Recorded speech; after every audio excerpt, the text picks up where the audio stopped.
Le fait que ce jeune homme soit noir et qu'il marche derrière vous suffisait pour que vous lui tiriez dessus. Non, je n'ai jamais dit ça. C'est tout comme.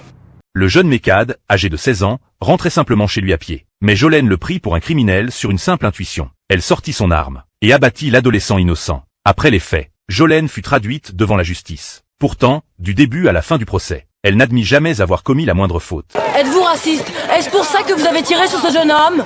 Absolument pas. J'ai seulement cru que j'étais en danger. Plus de questions.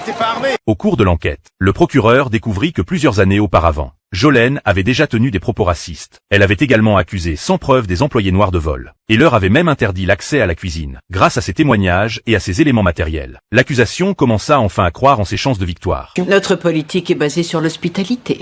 J'ai toujours fait en sorte que tous mes employés travaillent dans un environnement équitable et juste.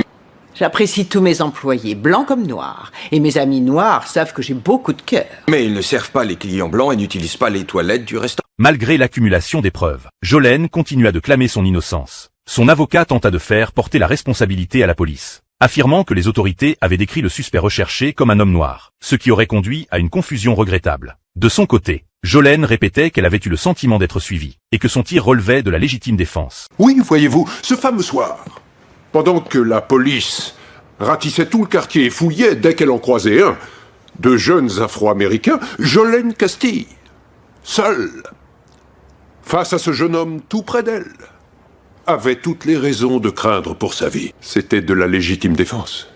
Mais la réalité était tout autre. Ce soir-là, Mehcad, élève sérieux et apprécié, rentrait simplement chez lui. S'il fut pris pour cible, ce n'était ni pour ce qu'il avait fait, ni parce qu'il représentait une menace, mais parce que Jolene n'aimait ni sa façon de s'habiller, ni sa manière de marcher. Au terme du procès, le verdict tomba, et contre toute attente, Jolene fut déclarée non coupable et libérée dans la salle d'audience.